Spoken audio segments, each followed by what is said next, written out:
Hey guys, welcome to another tech tip video. So in today's video I show you how you can create tasks on the Google Task app. So as you know what a Google Tasks app is, so first of all you need to open the app.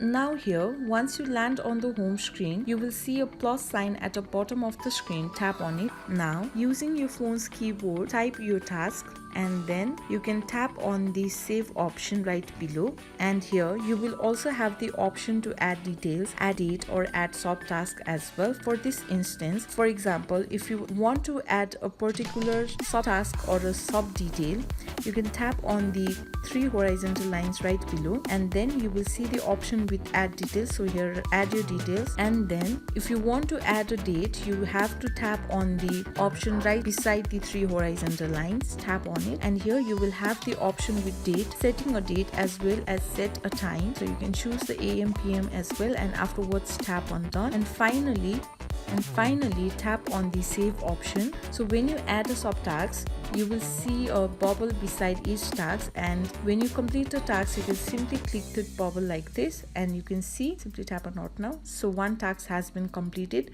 So Google Tasks is really easy to track your to-do list and so on. So that's how you can create a task on the Google Task app. So this much for today. I hope this video was helpful for you. If you like the video, please give it a thumbs up and don't forget to subscribe, and I will see you soon.